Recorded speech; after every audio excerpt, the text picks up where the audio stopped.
Good morning, South Florida. This is attorney Juan Arias talking to you from Fort Lauderdale, Florida. Welcome to another episode of Under 10 Minutes series. And this episode is titled The Do's and Don'ts of Quantum Meruit in Florida. If you haven't seen prior episodes, you can go to my YouTube page under Juan Carlos Arias Esquire, or you can also visit Facebook Live, which is the primary source we're using today. As you know, I advise attorneys across the state on issues of ethics. I represent on bar complaints. I do a lot of consulting. I'm on retainer by many law firms. I represent applicants to the Florida bar, nurses with their boards, and psychologists, you name it. So this part of my practice is very important, the teaching and taking the time to give back to the lawyer community. And today we're going to talk about what I call the legal version of a telenovela, which is Quantum Meruit.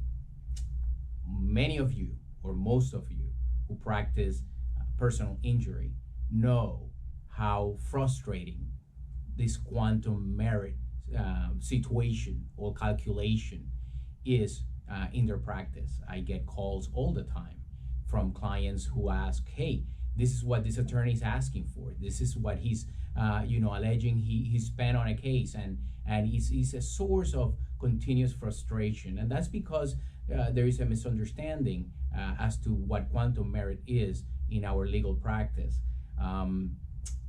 What makes Quantum Meruit a telenovela type of situation is that, one, you have a breakup. And with the breakup comes a little bit of resentment.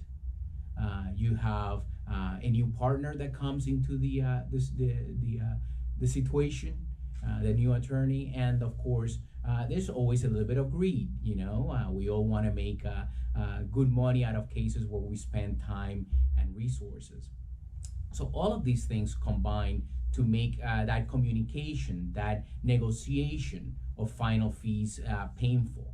And it is important to go to the source of what is to be considered in order to, in good faith, calculate a proper Quantum Meruit. So what is Quantum Meruit? That Latin phrase, what it means is what one has earned. And in the world of contract law, it's the reasonable value of your services as an attorney in a particular case. So very open-ended type of definition. So the source where you want to go, what you want to be knowledgeable about, is the seminal case on Quantum Meruit, which is, and I have it right here, Rosen v. Levin. This is a 1982 Florida Supreme Court case. And this is the go-to, because in this case is where the Supreme Court explains how we're going to calculate, although they do it in a very general, with general terminology, how we're going to calculate, how are we going to get to a proper Quantum Meruit in a case. So there are three things you can get out of the Levin case, and I'm going to go through those three main things that will help you in the future deal with Quantum Meruit matters. The first thing that the Supreme Court says in Levin is, and I quote, "We hold that a lawyer discharged without cause." Remember, if you quit on the client, you leave a case voluntarily, you're not entitled to fees in a contingency case. You all know that. So the court makes it very clear that we hold that a lawyer discharged without cause is entitled to reasonable value of his services on the basis of Quantum Meruit. And he goes to say, and this is the second point, that recovery is limited to the maximum fee set in the contract entered into for those services.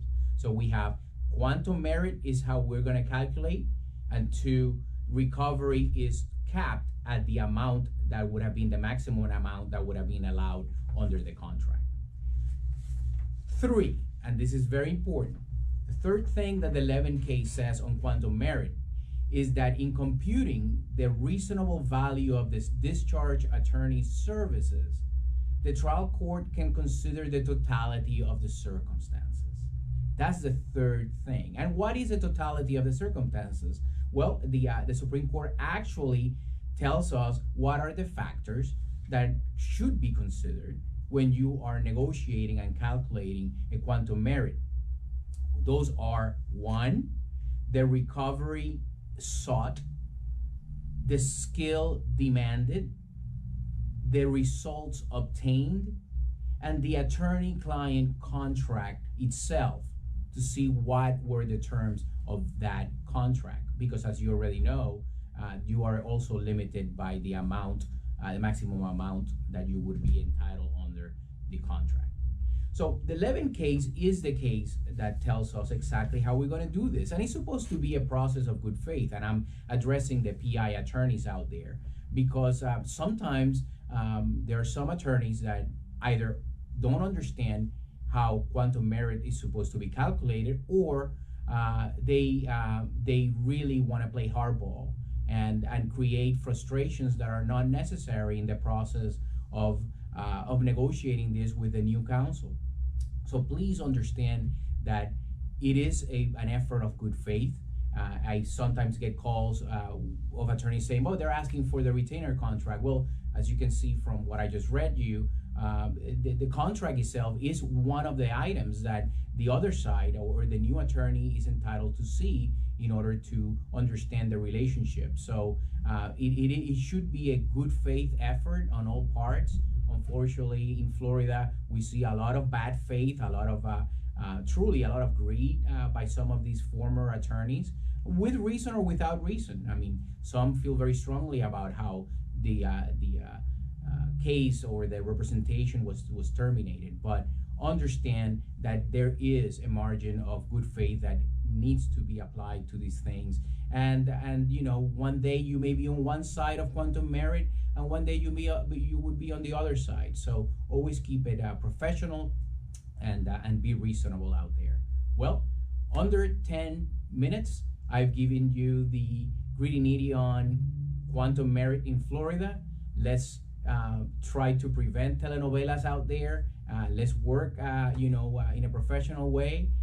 Be safe, and I'll see you in the next episode of Under 10 Minutes series. Take care.